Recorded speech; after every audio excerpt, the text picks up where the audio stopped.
আচ্ছা, আমি আপাতত এখানে জনজাগরণ অভিযানের আহ্বানে এখানে এসেছি। তাই এখানে দেখছি যে বেশ অনেক জনসমাগম হয়েছে।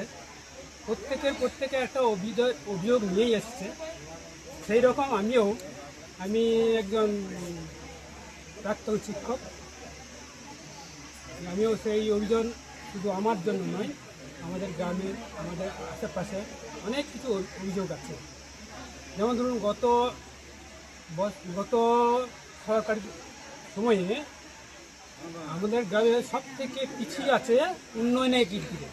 কিন্তু আমি বলতে পারি আমাদের গ্রামে এই লাভপুর ব্লকের মধ্যে শিক্ষার হার আমাদের গ্রামের থেকে সবচেয়ে বেশি, লাভপুর ব্লকে বলতে পারি। কিন্তু আমাদের গ্রামটা উন্নয়নের দিক থেকে পিছিয়ে আছে। কীরকম পিছিয়ে আছে? রাস্তাঘাট, পানীয় জল, এই দিক থেকে সব থেকে বেশি পিছিয়ে আছে।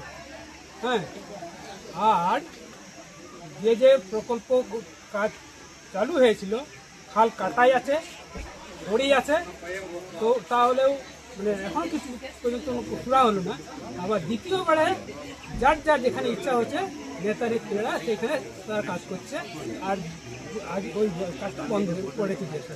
এতে এই সরকার যখন এসেছে, নতুন সরকার, এই অসমাপ্ত কাজগুলো সমাপ্ত করে, এটাই আমার কাছে।